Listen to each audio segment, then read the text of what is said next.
आप सभी को मेरा नमस्कार।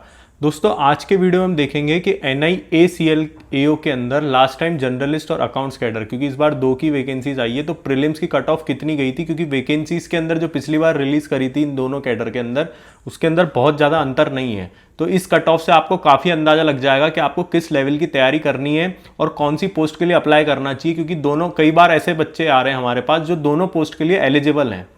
अगर हम वैकेंसीज की बात करें तो लास्ट टाइम जर्नलिस्ट की 120 वैकेंसीज थी, इस बार भी 120 है। अकाउंट्स कैडर की पिछली बार 30 वैकेंसीज थी, इस बार 50 वैकेंसीज है। लेकिन अकाउंट्स कैडर के अंदर एक चीज है कि लास्ट टाइम इन्होंने जो है वो सीए कंपलसरी किया था। इस बार अगर आपने एमकॉम भी कर रखा है, पोस्ट ग्रेजुएट डिग्री भी कॉमर्स में ले रखी है, तो भी आप एलिजिबल हैं 60% के साथ में।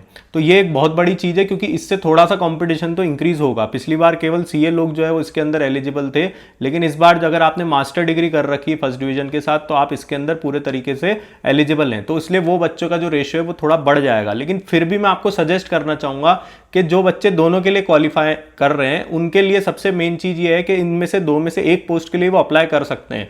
तो उनकी कोशिश यही रहनी चाहिए कि वो स्पेशलाइज्ड कैडर के लिए अप्लाई करें, क्योंकि स्पेशलाइज्ड कैडर के अंदर हमने अक्सर देखा है कि कट ऑफ जो है वो थोड़ी सी कम जाती है, क्योंकि उसके अंदर एलिजिबिलिटी क्राइटेरिया के कारण कंपटीशन जो है वो थोड़ा कम रहता है। अब हम बात करते हैं कि प्रीवियस ईयर कट ऑफ इनकी कितनी गई थी। तो जर्नलिस्ट के अंदर सबसे पहले हम ओवरऑल कट ऑफ्स की बात करेंगे, फिर मैं आपको सेक्शनल समझा दूंगा। ओवरऑल कट ऑफ इनकी आउट ऑफ 100 थी प्रीलिम्स की, क्योंकि 30 नंबर का इंग्लिश आता है और 35-35 नंबर के रीजनिंग और एप्टी का पार्ट आता है इनका। तो जर्नलिस्ट के अंदर अनरिजर्व्ड की सबसे पहले देखें तो 81.75 गई थी, ईडब्ल्यूएस की 77.75 गई थी, ओबीसी की 77.25 गई थी, एसटी की इनकी कट ऑफ गई थी 65.75 और एससी की गई थी 72.75। ये जर्नलिस्ट कैडर की थी। अकाउंट्स कैडर की अगर हम बात करें तो एससी की 18.25 थी, एसटी की 18.25 थी, ओबीसी की 12.50 थी और अनरिजर्व्ड की 18.25 थी।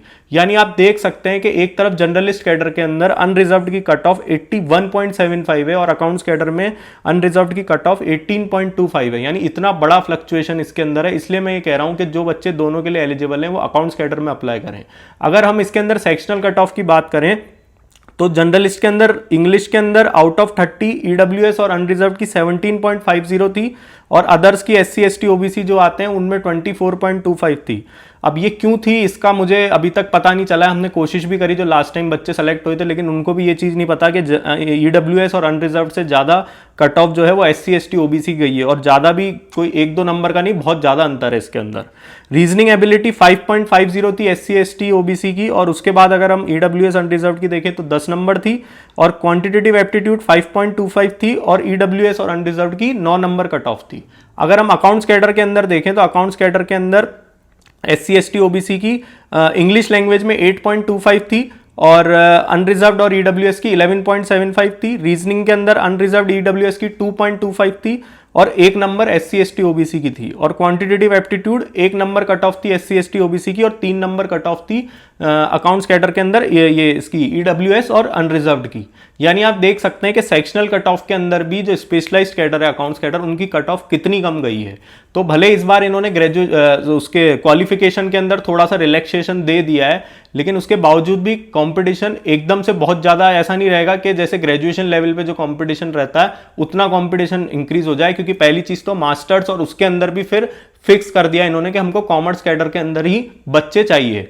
तो उनके लिए एक गोल्डन अपॉर्चुनिटी है जो बच्चे एमकॉम करे हुए हैं या जो बच्चे बहुत ज़्यादा क्वालिफाइड नहीं है, क्योंकि सीए वगैरह तो आपको वैसे भी दूसरी जॉब्स के अंदर उनको ऑप्शंस मिल जाते हैं, लेकिन कॉमर्स के अंदर जो सिंपल ग्रेजुएट करे हुए रहते हैं या पोस्ट ग्रेजुएट करे हुए रहते हैं उनके पास स्पेशलाइज्ड डिपार्टमेंट में जाने के बहुत कम ऑप्शंस होते हैं गवर्नमेंट डिपार्टमेंट के अंदर। उनको भी अक्सर दूसरी एग्जाम जो निकलती है उनमें जर्नलिस्ट के लिए ही अप्लाई करना पड़ता है। हमने आईबीपीएस एसओ में भी देखा है कि ऐसी कोई पोस्ट नहीं निकलती जो एमकॉम के अंदर 60% के अंदर आपको ले ले, आपका एजुकेशनल क्वालिफिकेशन हो। वहाँ पे एक एमबीए निकलता है, उसके अंदर भी मेजर मार्केटिंग माना जाता है और माइनर फाइनेंस माना जाता है, लेकिन इसके अंदर ऐसा नहीं है। इसके अंदर अगर आपने केवल एमबीए भी कर रखा है 60% के साथ तो भी आप एलिजिबल हो जाएंगे। ये सबसे बड़ी एडवांटेज है इसकी।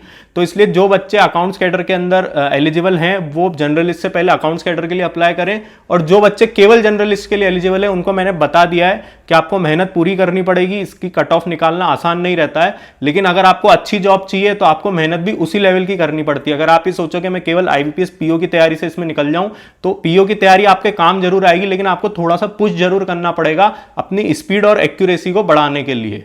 अगर इसके अलावा आपको और कोई डाउट है तो नीचे कमेंट बॉक्स में टाइप करें और हमारी चैनल को लाइक शेयर सब्सक्राइब करें। आप लोग का बहुत बहुत धन्यवाद।